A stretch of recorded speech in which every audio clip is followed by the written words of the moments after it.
record on this computer. And let me show you the assignments first. So over here, you could see the assignments, right? Now you will have fewer of them because I have them for 2 sections. Our section is GO1. If I click on it, you will see here the section 1.3. This will be the first section for you to do for our next class meeting, right? Just one section, first assignment for the pre-class, right? Now, once again, check the due date. It's 1 p.m., right? So what I am assuming is that by 1 p.m., you will finish all those participation activities and challenge activities, if there are any. Now, let me start going through the section and I will show you how those activities look like. Now, I won't go into the presentation mode because it kind of removes the text and I would like to be able to point to some things in the text here. So I'll keep it as is, but what I will do is I'll increase the font size so that we could see it nicely. So the chapter number 1 deals with equations, right? But in order to get to the equations, we need to understand what is it? How does it look like? What is it composed of? Well, equation is composed of expressions. Now, check out this expression explanation. What is it? Expression expresses a value such as 2 or 3x plus 1, right? Or 2x squared plus 3x minus 7. Jasmine is here, okay? So it does express a value and we usually say that it is composed of variables, constants or numbers, right? Operation symbols, plus, minus, division, you know, square root, radical, and so forth, right? So that's how the expression is composed, right? Now, the equation is using expressions. And what it does is it says that one expression is equal to the other one, right? So, for example, we can say that 1 plus 1 is equal to 2, or 3x plus 1 is equal to 7. Now, where here I could say that this expression is true, let me scroll down a little bit and I'll use the annotation tool. So here, for this one, I'll say that this expression is true, right? I have to lower down my computer, so now most likely you don't see my video, right? Now, for this one, it depends on the x, right? So for example, if x is equal to 1, I'm afraid the expression is not true, right? Not the expression, equation, because 3 times 1 plus 1 is not equal to 7, right? So in this case, if x is equal to 1, the equation is false, right? The equation is false. Now, what do we usually do with the equations? We solve them, right? So usually when we have an equation, then we just solve it and we give the answer, right, in the answer box or whatever it is. So that's what we will be doing in section 1.3. And here it's just an introduction to us to go over some terminology and some techniques. So let's go over this participation activity. This is the first activity that you would encounter in a Zybook. And you could see that I already completed it because here it's shown in orange and a check mark, right? When it's not done, it's just blank. Like I would see the shape, but it will not be orange. So now this is a very nice to go from one section to the other one. So you're pressing this menu button over here, right? For example, let me jump to the linear equations and I'll clear up all the drawings. Okay, you see this participation activity and you see this shield kind of sign, right? It's not orange, so I didn't complete it yet. That's how they differ, right? When you completed it or when you did not. Let me go back to the introduction to equations and I'll run the video for us. So let me go back. Oh, why are you scrolling? I know, because I used the style and style is a magnet, so it rolls. Okay, so let's begin. They show us 2 balls plus 3 balls, and they usually have the captions over here in the bottom. is the same as 5 balls, right? And we understand that. But they kind of begin to talk about the terminology. Hey, look at this. 2 plus 3 is expression, and 5 is expression. And what we did over there is we set them equal, right? So this is the next thing this thing they say. Hey, we are stating that the two expressions are equal, and it created an equation, right? Now, I know that this example might sound really silly to you, right? Because it's just numbers. But, in real life, what we usually see is a lot of variables and expressions on the left side, expression on the right side, right? And we're trying to work on that. So now, as soon as I finished with the third step and this play button reverses its direction, you would see that the cyan, changed to the orange with the check mark on it. Okay, so it means that the participation activity is concluded. This is what I want you to walk through. So you're working through the text, and as you can see, it's really compressed. It's not a lot of things that you really need to read here, right? And just work on these things. Now, I did complete this activity, but it doesn't show me the answer. And this is what I really like about it, because every time when you're studying, you can refresh your memory, right? Okay, so now what it's asking me to establish is which one is expression and which one is equation, right? Now, remember, the difference between them is that the equation equates something. It says equal, right? The two expressions are equal. So as soon as you see the equality symbol, it means that it's an equation.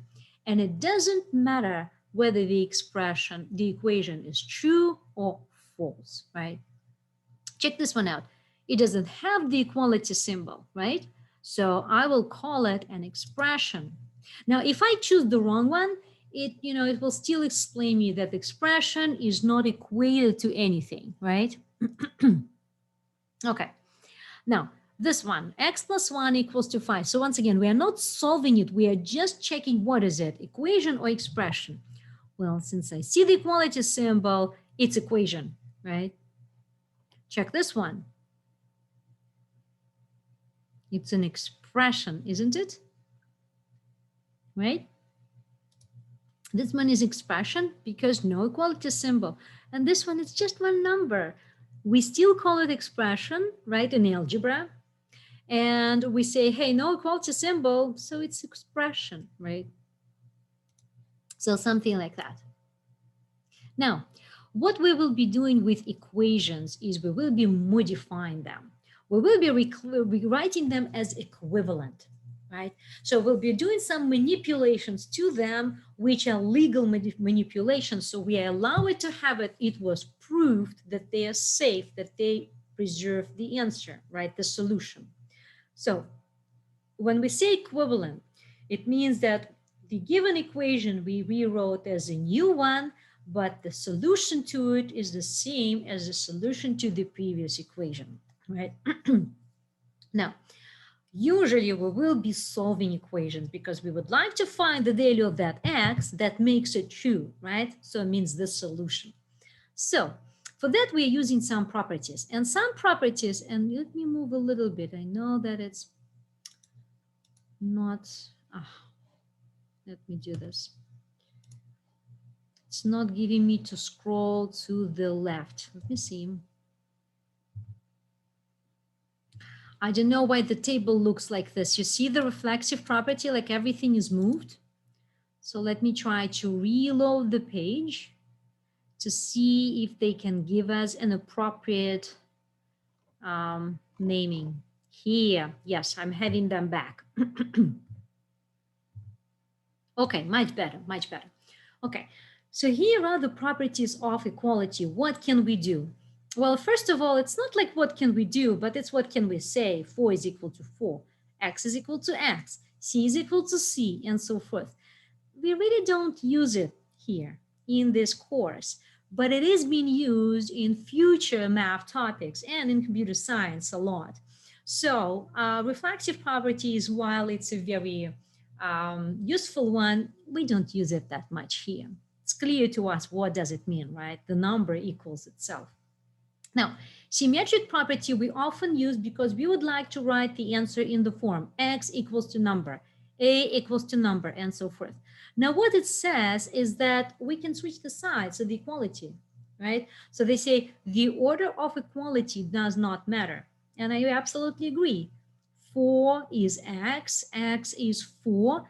For us, it carries the same meaning, right? That in this particular situation, x is 4, right? Now, transitive property, it's another property which we kind of use, but hiddenly. We don't even know about it, right? We just use it. Go ahead and use it. Let me read the general definition first. So if we assume that a, b, and c are real numbers, then if a is equal to b and b is equal to c, why don't we just cross out this b and say, hey, then it must be the case that a is equal to c, right? And in this example, once again, it's a very nice example to see the things which we will usually skip and do mentally, right? So check this out. Okay, we know that 3 times 4 plus 2 is equal to 12 plus 2. And I also know that 12 plus 2 is 14. So I can scramble this intermediate result and I can say mentally, 3 times 4, 12, plus 2, 14. Here is the answer, right? So I'm skipping the steps and you will be seeing that we are doing a lot of them. I'll sometimes show it to you, mention it, catch it. So this transitive property we use without even, knowing its name, right? So now these next 4 properties, they come actually from one big theorem, which says that we can add to or multiply both sides of the equation by the same number. So I can add the same number to both sides of the equation. I can multiply both sides of the equation by the same number. And these 2 properties are exactly what it says. Subtraction property and division property are following from them. And what the Zeibook did is they just mentioned it separately because actually we do use them separately. So the addition property says that we can add to both sides of the equation same number or same expression up to us. So it could be a number, it could be an expression. And to tell you the truth, how we usually write that, I'm grabbing my stylo. So we usually would put it like this. If I have x minus 3 equals to 10, then I will do plus 3 here, plus 3 here, and it gives me x equal to 13. So very often we do it vertically, right? We do vertical addition or vertical subtraction, multiplication we put outside. So, but this one, division, we put vertically, right? But this one, this is how we usually do it. Now the Zeibooks showed it to us to show the cancellation as well, because this just 2 canceled, right? And then here we have 13. So I don't know, to tell you the truth, the reasons, but it still looks okay, right? Now, if we are using the addition property, then we can add a negative number, right? So the thing is, here I added the positive number, but if I add the negative number, it's the same as subtracting, right? So here they say that we can subtract from both sides of the equation the same expression or a number. And, just check this one out. Y plus 6 equals to 3y. Now, what did they do here? They subtracted the y, right? So I could say minus y and minus y vertically, right? This is how we used to do it, right? And then say 6 is equal to 2y, right? But also the way I could present it is using the addition property, right? I could say y plus 6 equals to 3y, and I could say plus negative y plus negative y. It looks weird, I understand that, yes, but it's the same thing as saying minus y, right? So that's why I'm telling you that usually in the general theorem that you would hear, you will see only this property and this property, and then say that the subtraction and division comes from them, right? But in real life, we usually use them separately. Okay, in reality. Now let's clear all the drawings and go to the multiplication. Multiplication is very useful Because when we have, for example, x divided by 3, we can multiply both sides by 3 and cancel the 3 in the denominator and here, right? So check this out, what they did. They multiplied both sides by 3. This 3 will cancel with this one. Remember why, right? Because we can rewrite it as a fraction, and then we cancel numerator and denominator, right? Yeah. So then we can finish solving it, right? We can say that x is equal to 12. The goal here was not to finish solving an equation, but just to show how it works, right? So we don't need to finish it like I did, but just to see the work, right? What we can do. Now, same with the division. For example, over here, what they did is they divided both sides by 6, right? Like this, right in place. And then this 6 and this 6 will cancel, right? We'll get y. And then 24 divided by 6 will be what? 4, right? So we can finish solving it. So as you can see, majority of these properties are used to solve an equation, right? Now, the substitution property is a little bit funny one because we will not be using it straightforward. We'll be using it in word problems, and we'll be using it when we will be solving systems of linear equations. That's when we will use it. But we will not be using it in, such a silly complex context over here. So check this out. Let me read it. Assume A and B are real numbers. If we know that A equals to B, then we can replace B by A, right? So then A can be substituted for B in any expression, and vice versa. Here they give an example. Assume that we knew that 4x is equal to 16, right? And then they had this expression that they had to rewrite. So what they did then is they say, look, this 4x is 16, right? Why don't I replace this 4x by 16, right? And then I'll have 16 minus 3, and then it's equal to 13, right? So this was not an equation that was given to them. No, they started with this and then finished up with this. They were rewriting the expression for x minus 3, right? Now, the property works backwards as well, right? So it's not good in this example, but we could substitute B for A when necessary, right? Because they're equal. Okay, and then I think it's the last property that we have. Yes, the last property that we have. Check out this distributive property. So if we have the A and it multiplies the sum of B and C, then what we do, we usually draw these arrows, right? A multiplied by B, A multiplied by C, and then whatever operation was there will be in between, plus, plus, minus, minus, right? So distributive property only works for the case when we have plus or minus here, right? That's when we distribute. And while in arithmetic, so you see this one, this is an example from arithmetic. And usually what we would do in arithmetic is 3 plus 4 is 7. 2 times 7 is 14. Stop, right? That's it. So we will not do this. However, in algebra, because we have variables now, we really find the distributive property to be useful to us. So we will do 6 times y will be 6y. And then 6 times 1 will be 6. And then the operation symbol between them, right? So once again, since now we are doing the algebra and we are having variables in place, we find ourselves more often using some properties we didn't use before when we were doing the arithmetic, right? So here comes another participation activity for us. So let's try to work on it and let's see what they're trying to do. Yes, go ahead, a question. Can you scroll back up? I wanted to ask him about the distributive property. Yep, So I'm here. I did, I'm looking at the equation and it says like 6 times y minus Yes. 1. Yep. My question is like, what's the point of multiplying 6 times y and 6 times 1? Why wouldn't you just as opposed to like leave it as is, the thing. Yeah, you see how like you paused? The other option for me will be just to leave it as is.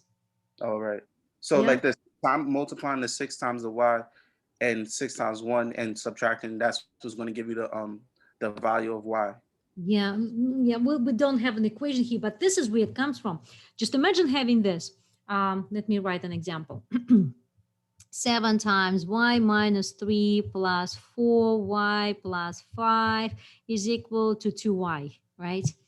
So in this case, we need to open up this parenthesis, and then keep solving it, right? Because we'll be solving, we'll be rewriting. Here they don't have an equation, they were just rewriting, right? We can keep rewriting.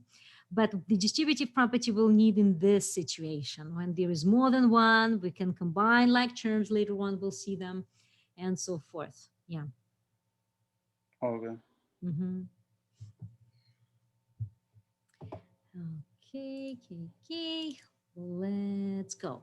So let's see what they're going to use. Using the properties of equality, but you know what they did? They solved an equation, right? Because I see x equals to 9. So they started with an equation and then they solved it. Okay, now keep in mind the captions that they have, they always put them up, down there. So you can always close them and or display them or hide them, but they are always shown in the video, right? They have. So this is what they do by symmetric property. The right and left sides of an equation may be interchanged. I call it switching, right? Switching sides. Okay, switched.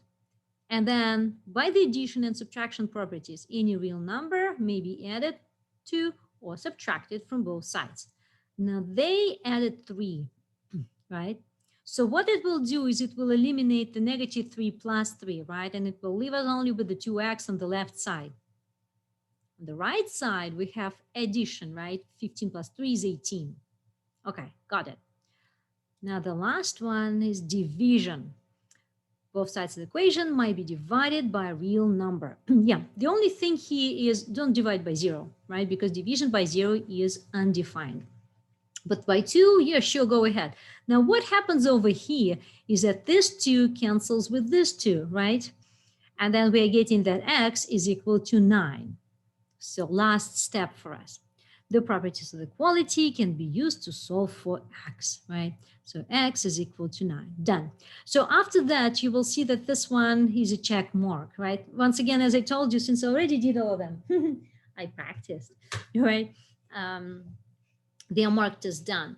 But if you're just starting working on them, then you'll have it as a blank shield there. Okay. Now, keep in mind that this switching, you didn't have to do it in the first place right here. You could do it in the very last moment.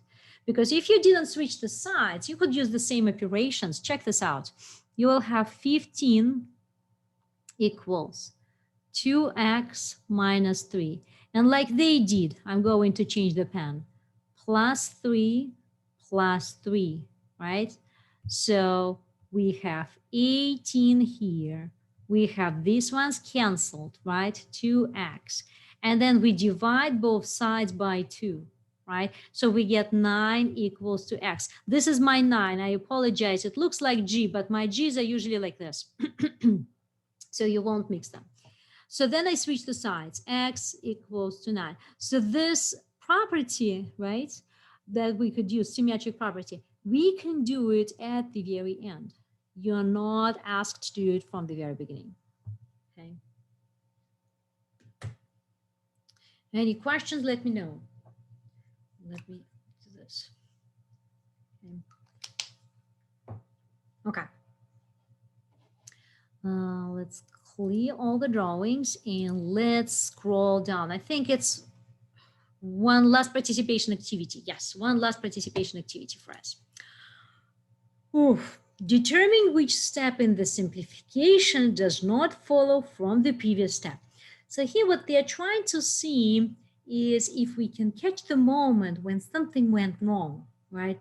And sometimes it's the property that we applied that we cannot apply it, or sometimes it's how we rewrote the result, right, of the step. So let me do the first one, and then you'll follow along. I'll see if you can spot anything bad in the next ones. Now, annotation. Okay, so here, check them out. They subtracted the 4, right, from both sides. Legal step, right? We can do that. Yeah, okay. And then positive 4 plus negative 4, they're both canceled, right? So that's how they got the 0, right? Because these ones were canceled. So they got the 0, and 6 minus 4 is 2. Okay, right? Okay. And then x plus 2 is because we scrambled the 0, right? It's nothing.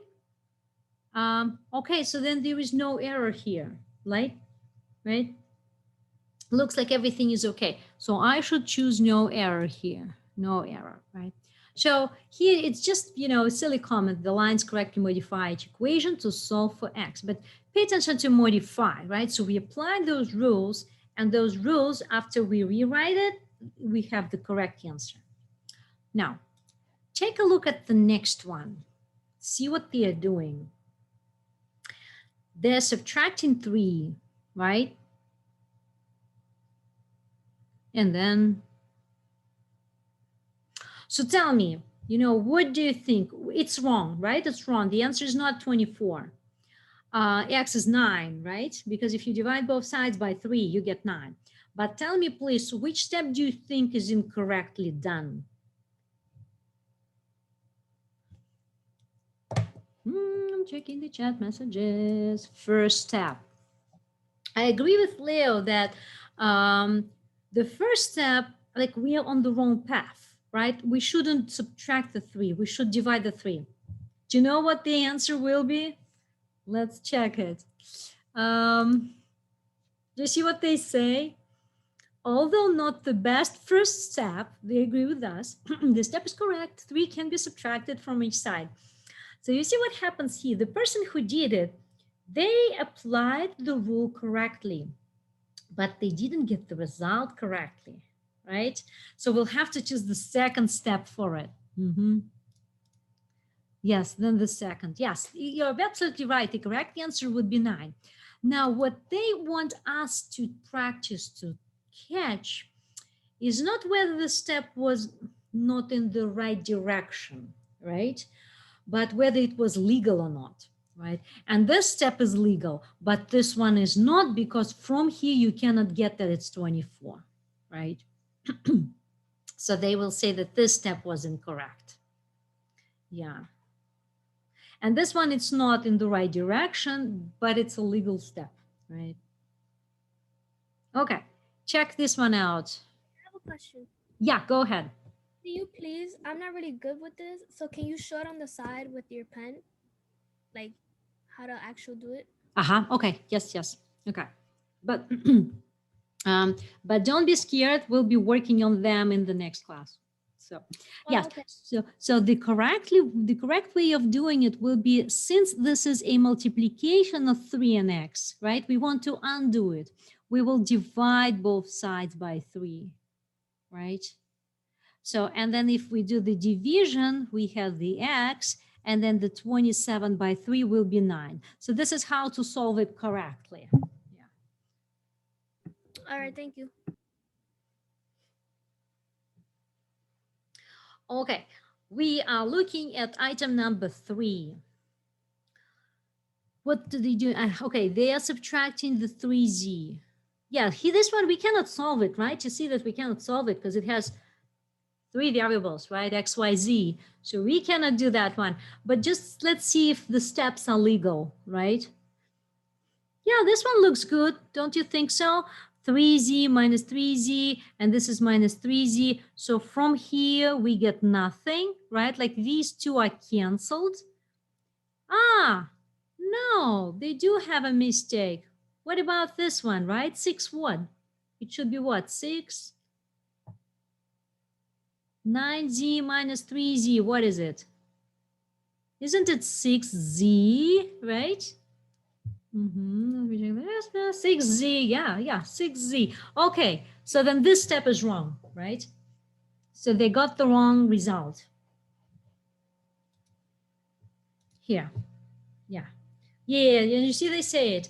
9z minus 3z is not 6, but rather 6z, right? Okay, we get it, right? Now, I'm going to erase everything and move this one up. Let's think. So they're doing division by 6 here, right?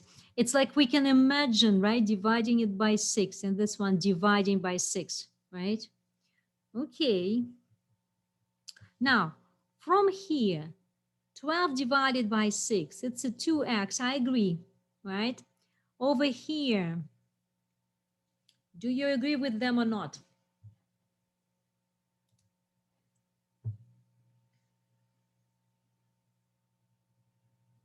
Leo, I'll answer your question. Yeah, it's a good question. So after we finish this, we'll go back to number 2. Okay. Mhm.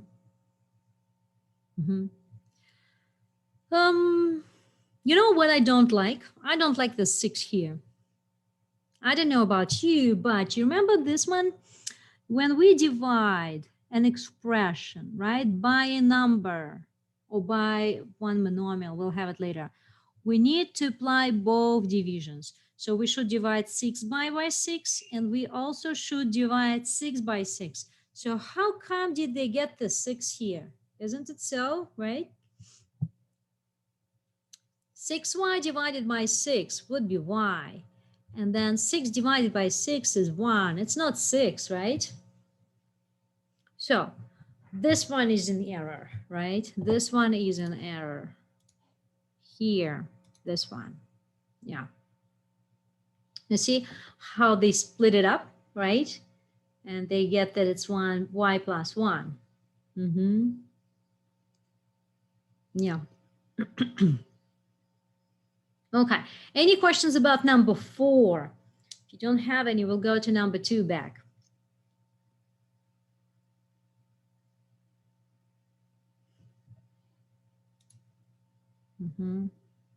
Okay, good. So Leo has a good questions like, how would you finish solving it if you subtract 3 from both sides? I don't know. I think we'll unsubtract back. Like you see how, it's like something like this. So we have 3x minus 3 equal to 24, right? What we could do, we could divide both sides by 3. And then we divide here and here, right? So from here, from this division, we'll get x. From this division, we'll get -1. From here, we'll get 8. And then move the +1, right? Move the 1. By the way, did anybody use this terminology? I wonder. Move the 1 to the other side. So say that x is equal to 8 plus 1, because this terminology is actually preferred, but I don't know how we are doing with that one. So I'll be saying it from time to time, move, because this one is usually, no, yeah, okay. But what I want to say is that this way is a scary way, because quite often what we forget is we forget to do this division, or we run into fractions. And tell me who likes fractions, right? So it's much better, right, not to have an expression here and divided by something. It's better to keep it one term, right? One term. You'll see the word one term in the next section we'll be covering. So you'll understand what the term means. Okay, but 3x is a term and -3 is a term. So it's better to have one term divided by a number or something than the two terms. Yeah. Okay. So, and once again, it's still, it's really like easier to just divide by 3, right? But what they were interested there is whether they applied it correctly or not whether they were heading in the right direction. Now, you could see that there is no, like some of the Zai books have practice questions with the solutions. This one doesn't have it. So that's why what I meant is that if you would like some extra practice problems, right, apart from what we will do in class later on, let me know. If there will be like a good number of people who want them, I could post 1 or 2. I don't know how yet, here or on our website. So have to figure it out what will be the most convenient way for you to access them. Okay. Now, let's go to the next one. So you see at the bottom, usually you can go to the next section, or if you don't want to do it this way, but you want to see overall picture, right? then you can go and pull this menu down. Now, what I want to say is if you're going your way, right, if you don't think that the internet connection will be good or something, you can always click print chapter and then save it as PDF. You know that you can, right? You don't need to print the chapters. You could save them as PDFs. I'm trying to do it now to see. So I hit the print button, but then I'm not sending it to the printer, although I have it, but I will send it as a PDF file. And I don't know if you see it, like save as PDF, you'll have an option there. Okay, and then you can save it as a file. I just don't know if that window show it up or not for you. Okay, now combining like terms. That's our next topic. And that's the topic that I also want at the end to go to our homework to show you like the most complicated example at the end. But we will take it step by step. So we'll take it slow. And I'm checking the time. Good, we have 45 minutes left. So in algebra, we do move things around a lot. We do a lot of modifications. And in order to do it nicely and properly and to understand each other, some terms were introduced. So for example, we know that numbers are usually called constants, right? So 5, 10, 1,000, 1 million, negative 200, square root of 3, right? It's all a constant. Now, letters are used for variables, right? A, B, C, or X, Y, Z, T, S, and so forth. Now, a coefficient is a constant that multiplies a variable. So if I grab my styler right now and I will write 2x cubed, this will be a coefficient. Negative 12x squared, this is a coefficient. Negative 3 over 5x. This is a coefficient. Now watch this. Negative x over 4. If I'm asked about coefficient here, that's not 4. That's not negative 4. Guess what? It's negative 1 over 4, right? This is the coefficient. So pay attention to this word, multiplies a variable or maybe multiple variables. So we could have x, y here easily, right? Not a problem. So it's always a constant that multiplies a variable, right? In here, if I were to say that the 4 is a coefficient, it doesn't multiply x, it divides it, right? So that's why we prefer to rewrite that in the fraction form multiplied by the variables. Now, this one, square root of 7x z cubed, this will be the coefficient, right? Coefficient. Okay, let's continue.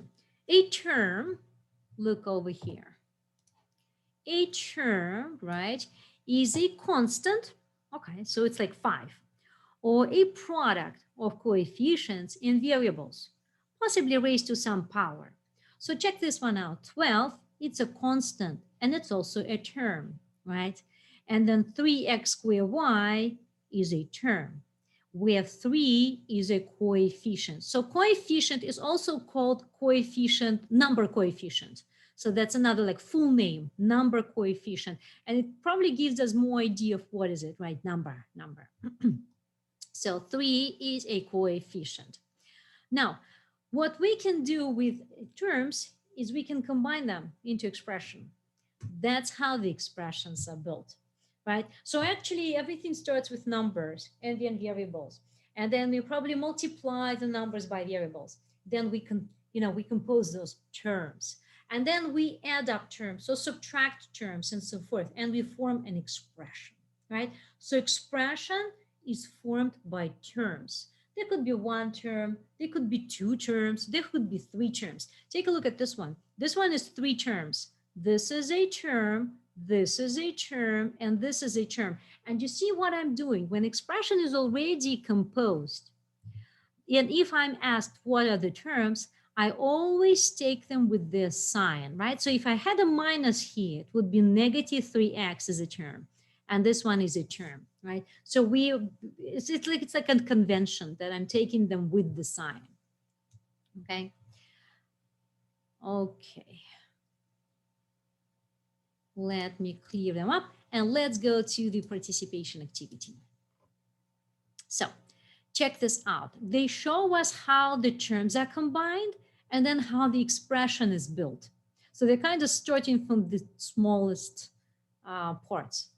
So coefficient and the variables, right? And we got one term, right? So a mathematical term is a product of coefficients and variables, possibly using its exponents, right? So this is a term, x squared, and this is a term. So we had three terms so far. And then they would combine them, but not combine. They will build them, use them to build something. So for example, they subtracted these two.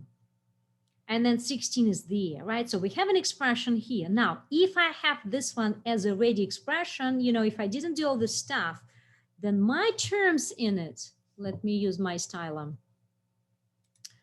Okay, so then my terms in it will be this one and this one, right? So I'm taking it with the minus, right? Okay, let's proceed.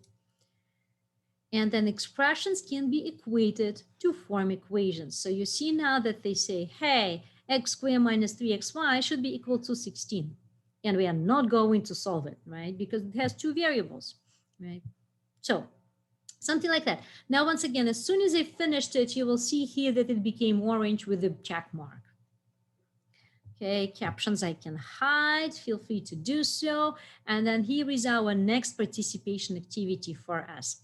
It's easy. There are no tricks here, right? I don't have like the minuses here. They're all positives. But if there were minus, for example, like this one, just imagine having a minus here. Then over here, I should put a minus as well, okay? Okay, so let's look at them. 9x, do you think it's a term or not, right? Do you think that it's a term? We'll say true or not. What do you say? Yeah, it's true. I agree. Because I can see it over here, right? Yeah. It has the X, right? It has the X. Yes, and it's from here. Like I can see it in the expression. So if they ask me about just 9, I'll say false because 9 is not a term. 9 is a coefficient, right? Yeah. Now, how about the second one? Is it a term or not? Is it is It is or it's not? X. Oh, but the -9. No minus sign. Like we don't have minuses here. It has a plus sign here. Okay. Or the plus sign. Yeah. So it's not a term. It's an expression. Jason is right. Yes. It's an expression because it has the plus. So you see the definition of the term. Let me scroll, you know, save your eyes. Scrolling hurts. So a term is a constant or a product of coefficients and variables. So you see, it's only a product. We cannot add, right? So we add when we form expressions. So this one is an expression. It's not a term. So we'll do the false. Now, 5xy to the 4. Say it again. Yeah, excuse me. When you said the expression is not a product of constants, like what is you saying? Like, is it you saying because like we doing addition, not subtraction? That's what you were just not saying? Now, terms don't have addition nor subtraction. They have only product. So even if it was minus, it's not a term. It's an expression. This is a term. Because it doesn't have the equal sign. No, this is a term. This is a term. This is expression. See, this is a term. This is a term. This is term, term, term. So this expression has 1, 2, 3, 4, 5 terms, right? The entire thing is expression. Right. So what it was asking which of the following is a term? Okay, I get what you're saying. I got it. No problem. Indicate which of the following is a term. Yeah. Okay. So 5xy to the 4th, right, is a term. It's true. I think the next one is 7 and the x. 7 and the x. So let's look at them. We see the 7 and we see the x. These are terms, right? So it's a constant. Constant is a term, and this is just a variable. So it's like 1 times x, right? So both of them will be the terms, right? Okay, now why do we need this definition of term? It's to be able to explain how to combine like terms. Because sometimes we get these crazy expressions like, take a look at this one, right? 3x plus x minus 2x. We can make it shorter by combining terms, like terms. Now, the definition of like term is very simple. I think they didn't put it over here, but let me tell it and I will put it on. Like terms have the same variables to the same powers if they're present, right? So like terms have the same variables to the same powers, right? So their coefficients could be different. Like you see here, coefficient is 3, coefficient is 1, coefficient is -2, right? But as soon as the variables, as long as the variables are the same, they're like terms and we can combine them. That's what we call combining. What does it mean? We add up their coefficients. So we do 3 plus 1 minus 2. 4 minus 2, 2, right? And so forth. They explain it over here. You see, 2x plus 3x means x plus x and x plus x plus x, which simply 5x. And it's the same as to do 2 plus 3, 5x, right? Now in here, we can combine these two, but we can do nothing about this. So it will be 5x plus y. That's how we can rewrite it, right? So let's look through this participation activity because it gives us much more understanding of what is it. Come on, my computer is acting up and it's not reacting to my clicks. Sometimes it happens. I'm trying to pull up the window again. Ay, ay, ay.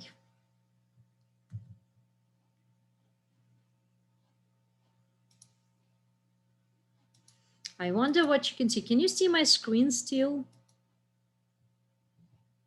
I can see it. Yeah, but my Yeah, Zoom. I can. Excellent. My Zoom is acting up. It's not giving me any controls. Can you imagine this? It's so silly. Okay, let's see. I'm still not getting it back. Usually it just takes a couple of minutes to wake up, but it's so frustrating. Maybe it's all the apps you have on top of the computer. Probably, yeah. Usually it doesn't act up. Yeah, I have a lot of tabs open.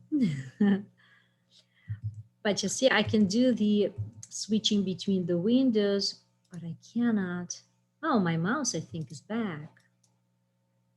Nope, not back, not back, not back. And my machine is working hard. So it's usually the Zoom that is acting up. Meeting controls.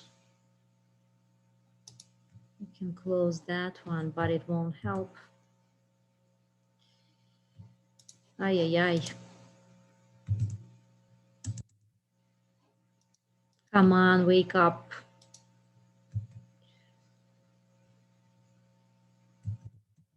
Let me try to threaten it. Sometimes when I'm trying to close it, they say, oh, no, no, everything's fine, don't close me.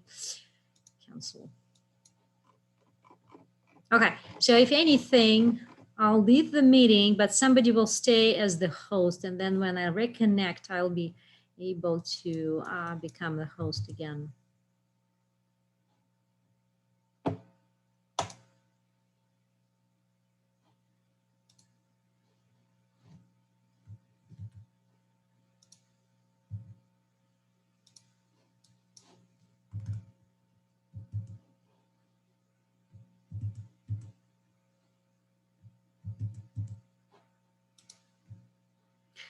Okay, I'm leaving the meeting. So I'm leaving somebody as the host and then I will come back.